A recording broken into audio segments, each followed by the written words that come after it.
The following is an IM Solutions presentation.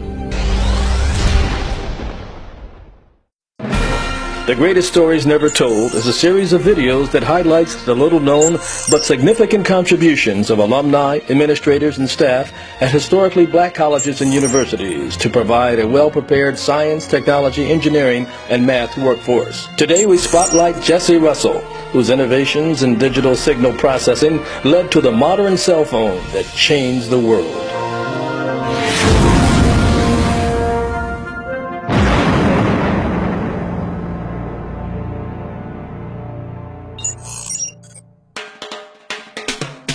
The cell phone has revolutionized how we connect to our world. It has created a paradigm shift in how society communicates. Cell phones have become indispensable for businesses, families, and individuals. Its usage has gone up from 34 million to over 204 million in the last 10 years. Few of us can imagine life without our cell phone.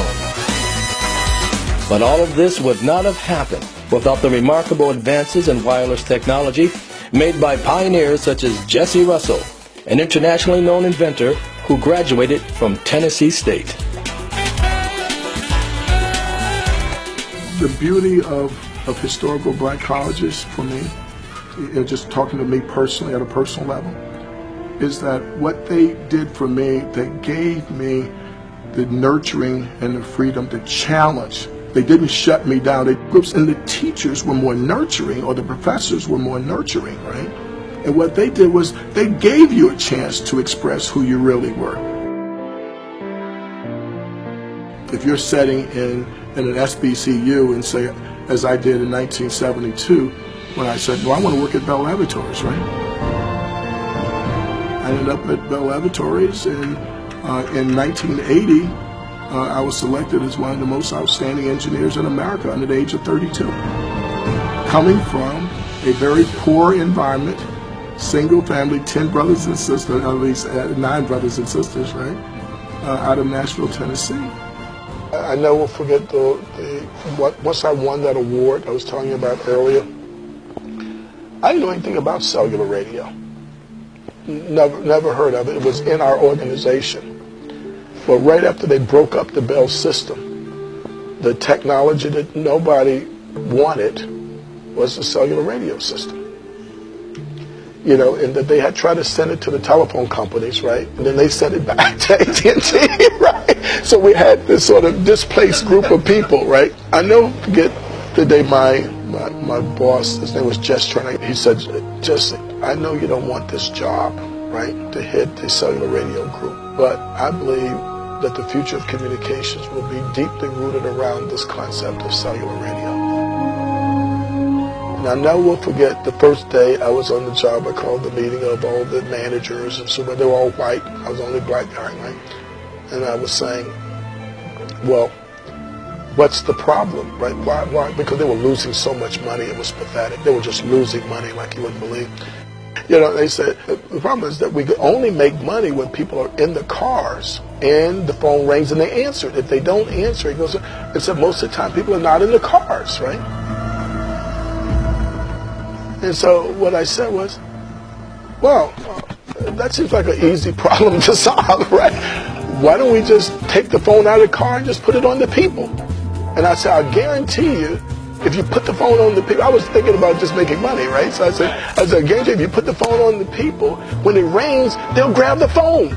And I said, every time they grab the phone, we'll make $1, right? You know, right? You can tell a brother coming from the street, right? It's like selling stuff, right? So I said, every time they hit the phone, right, we'll make $1, man.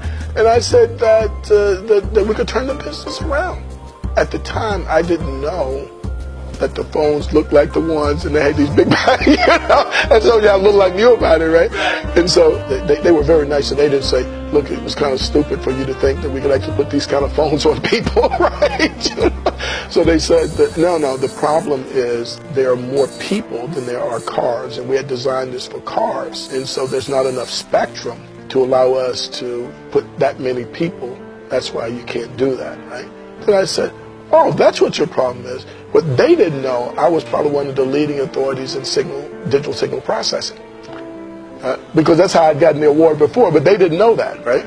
So what I said was, oh, that's a simple problem to solve. What we'll do is that we'll completely digitize the speech. We'll substantially reduce the amount of bandwidth required on a per user basis. And I described to them how you could do that, by what modulation schemes you would use and so forth. Then I said, if you do the math on that, and I can show you how we do that you could get 4 times the number of people in the same amount of spectrum. And it took us from like 1984 to 88, and we built the first digital cellular system any place in the world. And we took that business from like about $100 million business to $5 billion, simply because I had so much self-confidence, right, that I was able to challenge the status quo.